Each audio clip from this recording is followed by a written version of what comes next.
One last one right here. Trump administration cancels $400 million in federal dollars for Columbia University. The Trump administration says it has canceled $400 million in federal grants and contracts to Columbia University over what it described as the school's failure to police anti-Semitism on campus.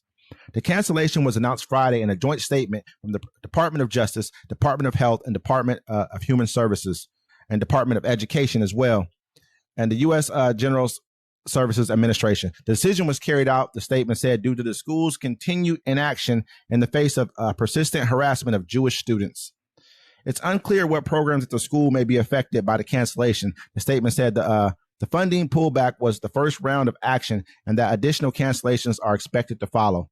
The government also said Columbia holds more than $5 billion in federal grant commitments. In review of NPR, Columbia spokesperson said the school was reviewing the announcement and pledged to work with the federal government to restore Columbia's federal funding. We take Columbia's legal obligations seriously and understand how serious this announcement is and are committed to combating anti-Semitism and ensuring the safety and well-being of our students, faculty, and staff.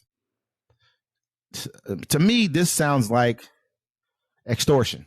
It sounds like the government's getting involved in higher learning and trying to guide the way that higher learning, all education. It's just what it sounds like to me. Sounds like DEI to me. I mean, it just sounds. I mean, to me, when you're telling a person, hey, you're not protecting these Jewish students as good as you should have be protecting them. I feel like they're probably some of the most protected people anywhere in the world. Anywhere they are. Think about it. You say something bad about them. Oh, you're anti-Semitic. But like, bro, you're out here touching little kids in Hollywood. They're shutting down everybody. They're shutting down they shut down all kinds of stuff. I mean, they shut down Kanye. They shut down anybody who speaks about it. They tried to shut down Kanye. At any given time, he ended up working himself out of it. Which was, you know. You can't look. Kanye said, "I'm uncancelable. You can't cancel me." But at the end of the day, man, this sounds like the federal government is now dictating what schools should and should not be doing. This is higher learning. This is some of the most. We see who the Republicans care about. They don't even care about education. They'd rather get rid of the education department, rather get rid of school lunches for kids, all kinds of programs for kids, for seniors, for people who are not as privileged as they are easily. But now they're in our education department, our schools of higher learning, trying to sway them into what they should be talking about and what they should be doing. You remember Mike Johnson got up on he left and got up on the steps like, y'all need to stop this. That because you're protesting a genocide.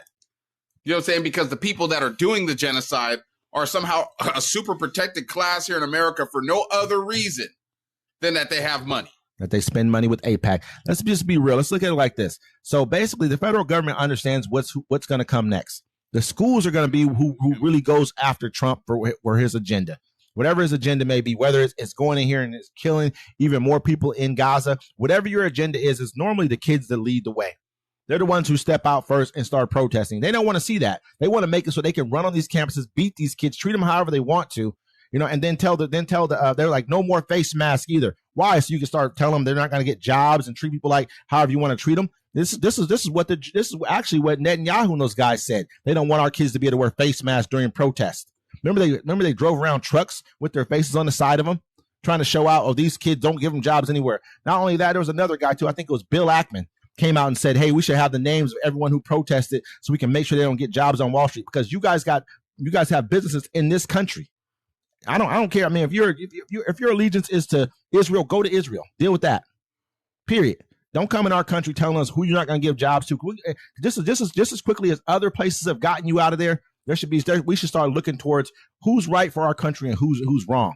I'm not saying if they're citizens, they're citizens, but if they're using their citizenship illegally in this country to try and sway who should be able to go to school, who should be able to protest, speak their mind, then that's a problem.